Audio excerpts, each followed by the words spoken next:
ఈ తక్కువ మంది పిల్లలు ఉన్నా కానీ ఇక్కడ పేరెంట్స్ లాగా చూసుకునే టీచర్స్ ఉండడం ఒక వరము ఈ స్కూల్కి.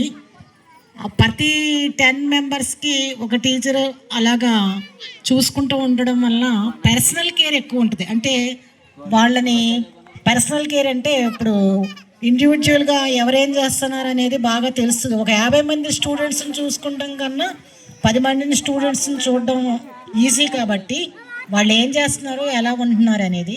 విద్య ఒకటే కాదు, ఎన్సిసి కూడా పెడతామంటున్నారు ఈ స్కూల్లో.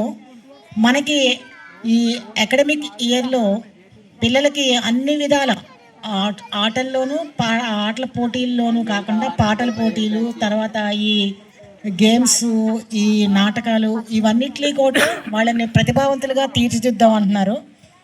చదువు ఒక్కటే మనిషికి అన్నీ ఇవ్వదండి, చదువుతో పాటు ఆటపాట ఉండాలండి. మనం చిన్నప్పటి నుంచి అలాగే ఆటపాట ఆడుతూనే చదువు నేర్చుకున్నాం. చదువు ఒక్కటే చదివితే మనకి సమాజంలో ఏం జరుగుతుంది అనేది తెలియదు. కాబట్టి మీ పిల్లల్ని ఇక్కడ చేర్చిన పేరెంట్స్ అందరికీ నా హృదయపూర్వక ధన్యవాదాలు తెలుపుతూ సెలవు తీసుకుంటాను. Thank you so much for your inspiring words, ma'am. Next, I would like to